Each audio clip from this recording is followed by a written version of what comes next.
Salut! Aujourd'hui, je vais vous raconter une histoire digne d'un téléfilm. Sans plus tarder, je vous laisse vous asseoir confortablement car l'histoire de Majka Kukuvoka commence maintenant. C'est en Slovaquie que naît Majka Kukukova le 25 mai 1990. Elle est la fille unique de Lubomir et de Danka. Ses parents sont issus d'un milieu modeste et la famille vit dans un petit village en Slovaquie. Toute petite, sous l'impuissance de sa mère, la fillette commence à faire des photos pour les magazines et des publicités. Elle adore cela et se rêve plus tard devenir mannequin ou actrice célèbre. Elle grandit entourée de l'amour de ses parents et très proche de sa mère, avec laquelle d'ailleurs elle passe énormément de temps à passer des castings. Danka trouve sa petite fille magnifique. Elle rêve pour elle une carrière de mannequin international. À l'adolescence, parallèlement à sa scolarité, Majka continue à faire des photos. Elle devient très rapidement un modèle pour maillots de bain. Elle collabore avec de nombreuses marques et pose pour plusieurs calendriers. La jeune fille ne souhaite pas faire de longues études. L'avenir s'annonce plein de promesses et plein de rêves à la tête. C'est à 18 ans que Majka prend une grande décision. Elle en fait part à ses parents qui la soutiennent. La jeune fille doit partir tenter sa chance en Angleterre. Là-bas, les opportunités sont beaucoup plus nombreuses et toute la famille qui croit au potentiel de la jeune femme. C'est donc à tout juste 18 ans que Majka s'envole pour l'Angleterre. Et précisément, elle va poser ses valises à Bristol. Les premières années ne sont pas faciles, c'est loin d'être ce qu'elle espérait. Néanmoins, elle réussit à décrocher de différents petits contrats, mais pas assez pour pouvoir payer toutes ses factures. Du coup, elle cumule donc en parallèle des différents petits jobs comme serveuse, vendeuse, les défilés, le cinéma semble de plus en plus s'éloigner. En 2012, alors qu'elle a 22 ans, elle va postuler dans une bijouterie très cotée pour y travailler en tant que vendeuse. Majka ne le sait pas encore, mais c'est dans cette bijouterie qu'elle va faire la connaissance de celui qui va bouleverser sa vie. Cet homme, c'est Andrew Bush. Il a 45 ans et il est le propriétaire de la bijouterie. Andrew est un homme charismatique, riche entrepreneur à succès. Il est propriétaire de 3 bijouteries, mais pas que. Il détient également une boutique de prêteurs sur gage, un salon d'esthétique et une société de location de voitures. L'homme est à la tête d'un patrimoine de plusieurs millions d'euros. Il a aussi quelques investissements immobiliers en Espagne, près de Malaga, où il loue à l'année une magnifique maison de vacances. Andrew, qui prend soin de son physique, fait du sport plusieurs fois par semaine et il est connu pour être un coureur de jupons. Il est à présent divorcé, mais alors qu'il était en couple avec son ex-femme, une journaliste nommée Samantha Manson, avec laquelle il a eu une fille unique. Tout le monde savait qu'il aimait multiplier les aventures avec de jolies jeunes femmes. Lorsqu'il rencontre Majka, il tombe immédiatement sous son charme. La jeune modèle qui s'empresse d'engager dans son établissement a tout pour lui plaire. D'ailleurs, elle aussi se montre très rapidement intéressée par son riche patron. Il roule dans de luxueuses voitures, l'invite dans de plus beaux endroits et la couvre de cadeaux. Enchantés par ce prince charmant inespéré, ils se mettent très vite en couple. Au début, l'histoire est vraiment idyllique. Majka a l'impression de vivre un rêve irréel. Elle, qui est issue d'un milieu modeste et qui depuis 4 ans galère, est en train de toucher du doigt le bonheur. Avec Andrew, elle parcourt le monde. Elle dort dans de plus beaux hôtels. Les fins du mois difficiles ne sont bientôt plus qu'un lointain souvenir. Elle est officiellement la compagne d'un multimillionnaire. Elle aménage dans son manoir et fait la connaissance de sa famille.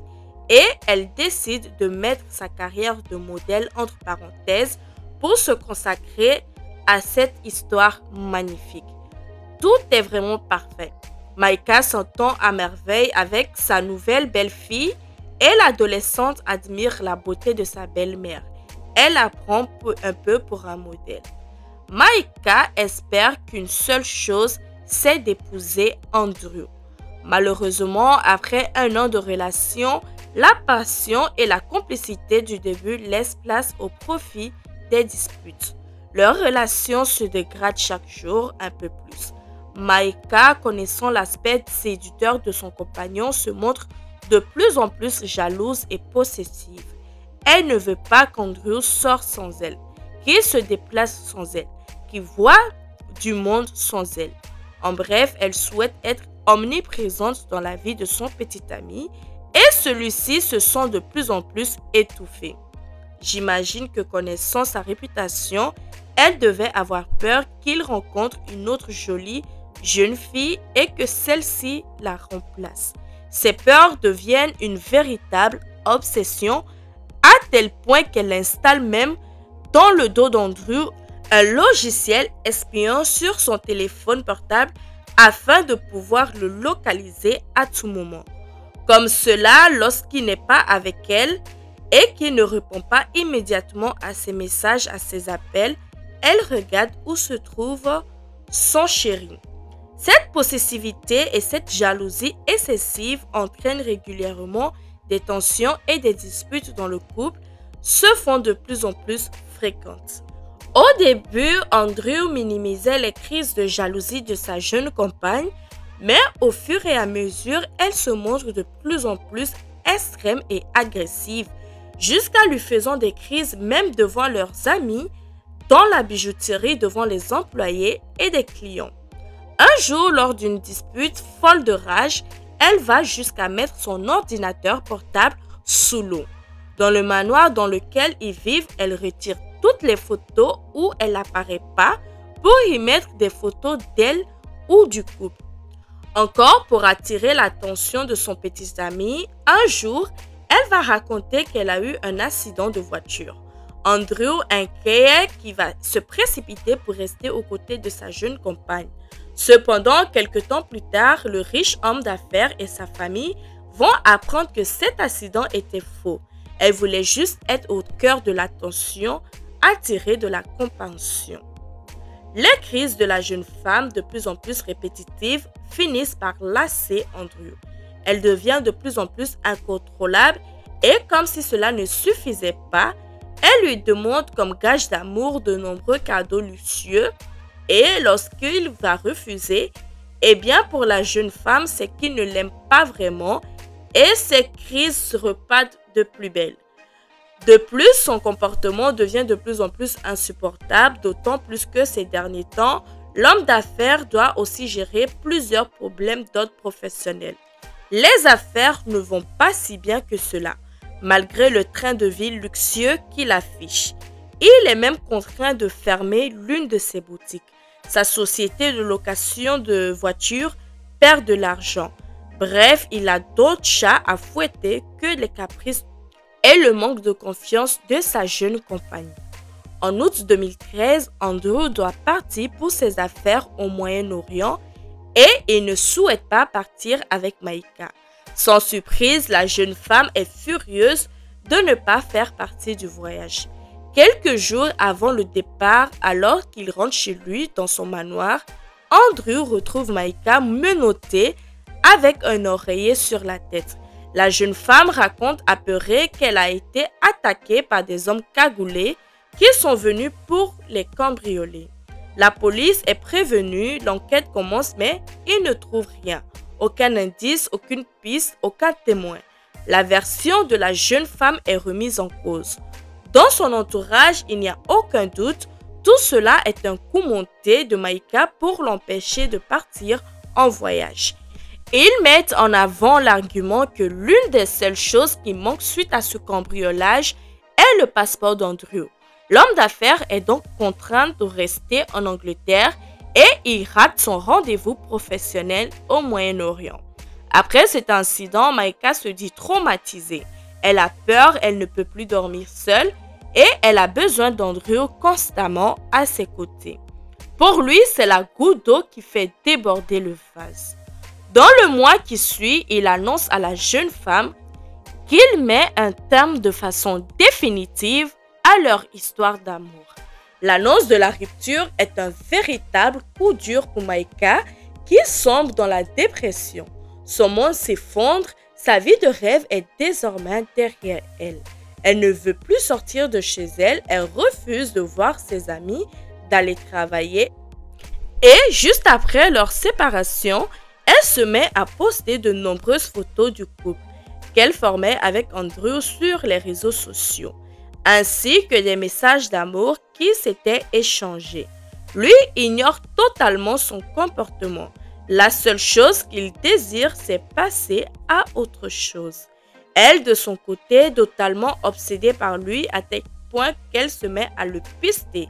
Rappelez-vous que grâce à l'application qu'elle avait installée sur son téléphone, elle sait en temps réel où il se trouve. Son obsession prend de telles proportions qu'elle confirme à l'une de ses amies qu'elle est même jalouse de la fille d'Andrew. Elle est jalouse du temps qu'ils peuvent passer ensemble. Sachez aussi qu'elle se met à traquer la jeune fille. Refusant cette rupture et prête à tout pour reconquérir le bijoutier, elle débarque souvent chez lui à l'improviste. Seulement, son ex-compagnon millionnaire n'apprécie pas ses rendez-vous surprises. L'homme d'affaires est du genre à savoir ce qu'il veut et surtout ce qu'il ne veut pas. Et pour lui, Maïka est de l'histoire ancienne. Le jour où elle se rend compte que son ex-belle-mère la suit, elle en parle à son père, qui décide de prendre les choses en main. Il va demander dans la foulée une ordonnance restrictive pour empêcher Maïka de s'approcher de lui et de sa fille. Après cela, totalement dépitée, Maïka décide de retourner dans son pays natal, auprès des siens. Elle retourne donc en Slovaquie où elle semble passer à autre chose. Elle trouve un travail et, comme pour oublier son ex-relation, elle se met en couple avec un certain Peter, un jeune homme de 20 ans, agent de sécurité, passionné de bodybuilding. De son côté, en Angleterre, Andrew continue également sa vie. 3 mois après sa rupture avec Maïka, en décembre 2013, il rencontre une jolie étudiante russe nommée Maria Koreteva. La jeune femme est originaire de Russie. Elle a seulement 20 ans lorsqu'elle rencontre Andrew. Son grand-père est un grand entrepreneur. Très jeune, ses parents vont divorcer et du coup, elle sera essentiellement élevée par sa mère et son beau-père qui sont eux-mêmes entrepreneurs. À 14 ans, la jeune fille parle déjà couramment le russe, sa langue natale, mais aussi l'anglais et l'espagnol. Alors qu'elle est adolescente, ses parents vont l'envoyer étudier en Angleterre dans une école pour filles à Bristol. C'est là qu'elle aura son diplôme et qu'elle poursuivra ses études universitaires. En décembre 2013, elle se retrouve avec une amie dans un café. Toutes les deux partent en quête d'un cadeau à offrir à une amie. Du coup, les deux jeunes filles vont décider de se rendre dans une des bijouteries appartenant à Andrew. Alors que les deux jeunes filles arrivent dans la boutique, Andrew arrive au volant d'une splendide Bentley bleue. Dès son arrivée, il ne passera pas inaperçu et lui aussi remarquera immédiatement la belle Maria. Après avoir quitté la boutique, alors qu'elle attend sur le trottoir l'arrivée d'un taxi, elle remarque la Bentley bleue qui s'approche et au volant, Andrew lui propose de monter. Un premier rendez-vous aura lieu dans un lieu luxueux. Très vite, le couple devient inséparable et 2 à 3 mois après leur rencontre, ils s'affichent ensemble sur les réseaux sociaux.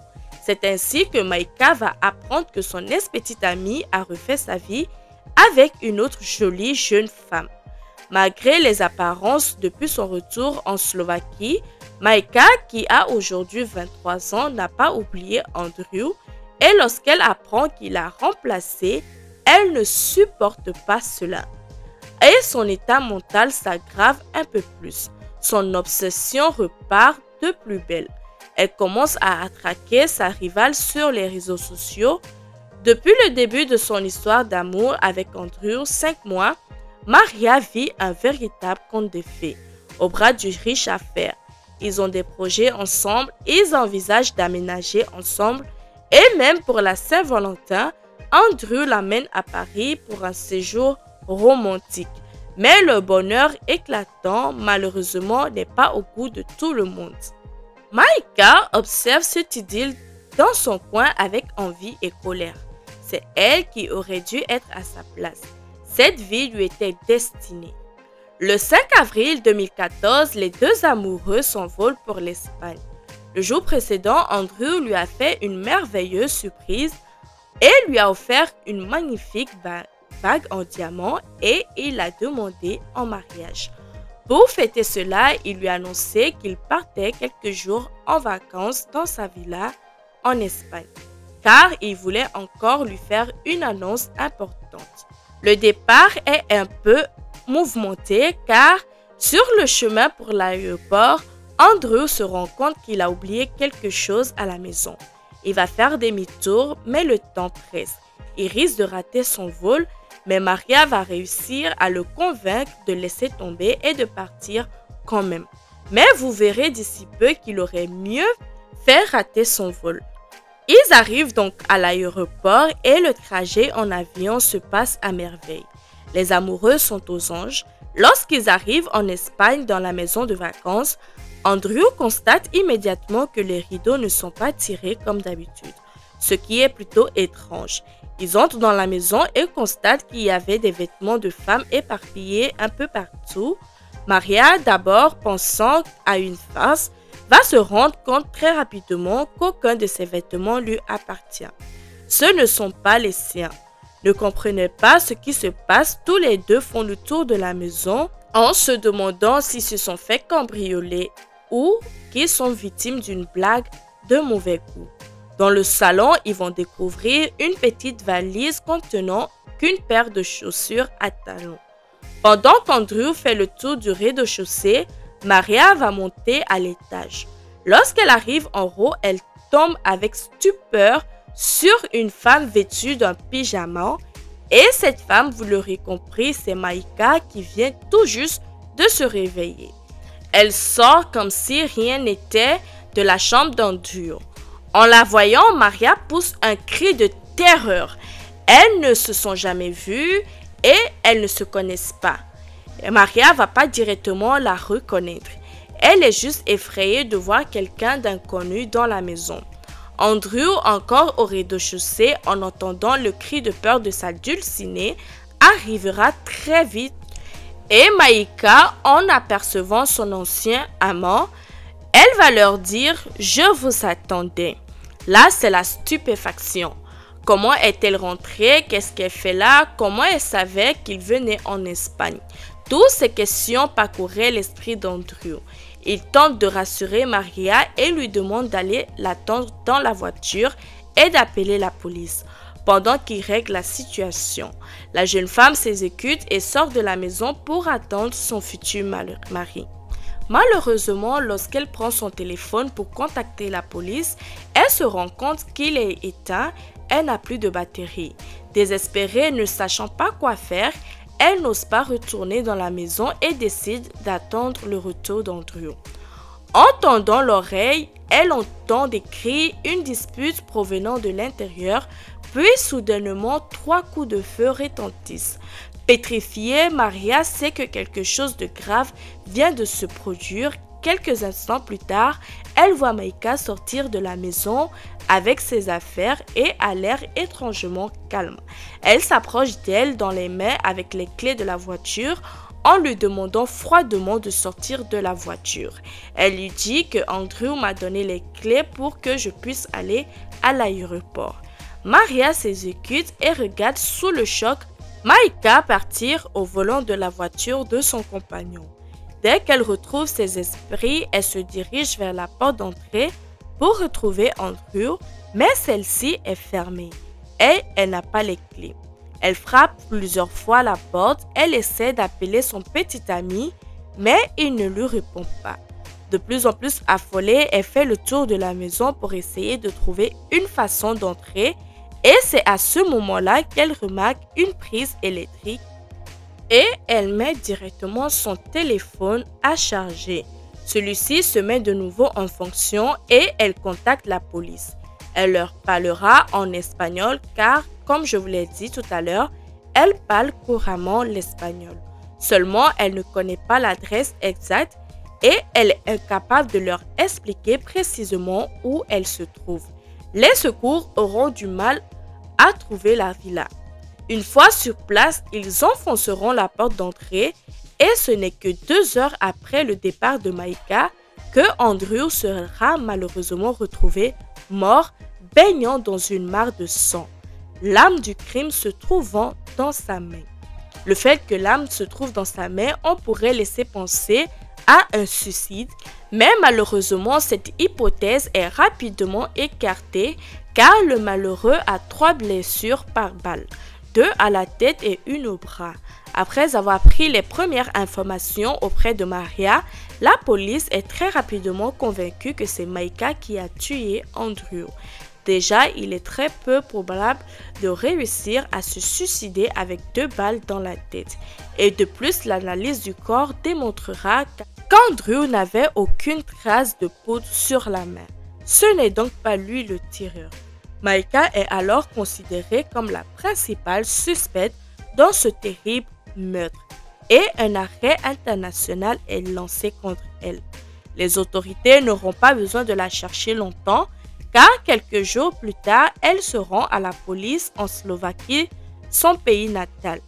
Elle explique après avoir quitté la villa à Marbella, elle a roulé pendant quasiment 30 heures, parcourant 30 000 km jusqu'en Slovaquie. En chemin, elle retrouve à Barcelone son petit ami Peter qui finit le périple avec elle. Alors, je n'ai pas trouvé pourquoi il avait rejoint en Espagne et pourquoi il avait fait la fin du trajet avec elle en voiture. Quoi qu'il en soit, après s'être rendue à la police, elle avoue avoir tué Andrew. Et voici ce qu'elle raconte. Selon elle, elle a agi en état de légitime défense. Elle raconte être enceinte d'Andrew et être partie en Espagne afin de lui annoncer la nouvelle et aussi pour avoir une discussion sérieuse avec lui. Mais sur place, il n'aurait pas bien réagi à cette annonce. Il aurait immédiatement attaqué. Très en colère, il se serait jeté sur elle en la frappant. Et elle raconte n'avoir pas eu d'autre choix que de tirer pour se défendre. Malheureusement pour elle, cette version ne va pas tenir bien longtemps. Juste après son interrogatoire, elle est examinée par un médecin qui remarque qu'elle a bel et bien des bleus sur le corps. Elle a également des zones sur son cuir-chevelure où les cheveux ont été arrachés et le médecin remarque la présence de coups sur son crâne. Cependant, l'histoire de la grossesse ne tient pas car elle et Andrew se sont séparés depuis de nombreux mois. Si elle était vraisemblablement enceinte, la grossesse serait visible. Elle va alors changer de version. Elle va raconter qu'elle est en réalité partie en Espagne pour récupérer quelques affaires qu'elle avait laissées là-bas. Elle avait le double des clés et elle ne pensait pas du tout croiser Andrew. Malheureusement, il est arrivé avec sa nouvelle petite amie. La tension est rapidement montée et il a commencé à la frapper. Pour se défendre, elle a sorti l'arme et a tiré accidentellement à 3 reprises. D'abord dans les épaules, puis dans la tête. Seulement, les policiers arrivent à la conclusion que les bleus peuvent venir certainement de son nouveau petit ami Peter. L'a-t-il battu à sa demande afin de parfaire son alibi ou peut-être que ce dernier qui est connu des services de police slovaques pour sa violence et son agressivité l'a frappé suite à une ou plusieurs disputes. Les policiers découvrent que par le passé, il a été contraint de suivre une thérapie pour soigner son agressivité extrême. Ils sont persuadés que c'est lui qui a frappé Maïka. Alors qu'elle pensait être jugée dans son pays natal, elle sera extradée en Espagne. Accusé d'homicide, le procès s'ouvre en décembre 2015. La famille d'Andrew espérait alors la peine la plus lourde possible, c'est-à-dire 25 ans. Maïka va plaider pour légitime défense. Elle a eu extrêmement peur car Andrew l'avait attaquée. Sa version n'a pas réussi à convaincre les jurys. En juin 2016, elle est reconnue coupable et est condamnée à 15 ans de prison. La famille trouve la peine un peu trop légère, mais ils ne sont pas du tout au bout de leur surprise car en 2017, Maïka et ses avocats décident de faire appel. Pour eux, la peine est trop lourde, d'autant plus que son casier judiciaire est vierge, qu'elle a avoué le meurtre et qu'elle est exemplaire depuis son incarcération. Ce à quoi le bureau du procureur répondra qu'elle n'a pas vraiment avoué. Elle a juste raconté de différentes versions pour essayer de minimiser sa culpabilité. Pour la famille d'Andrew, c'est un nouveau coup dur car finalement sa peine est réduite à 13 ans et est également condamnée à verser une amende à la fille d'Andrew en dédommagement. En prison, elle en profite pour apprendre une nouvelle langue et pour donner des cours d'anglais et ensuite elle sera libérée en 2022 à 32 ans. Elle a passé en tout grâce à la remise de peine 8 ans derrière les barreaux. Elle a réussi à les convaincre qu'elle ne représentait aucun danger pour personne. Alors j'imagine même pas le coup dur pour la famille d'Andrew. Sur ce, notre histoire se termine ici. Merci d'avoir regardé la vidéo. N'oubliez pas de commenter, de liker, de vous abonner également. On se retrouve dans une prochaine vidéo.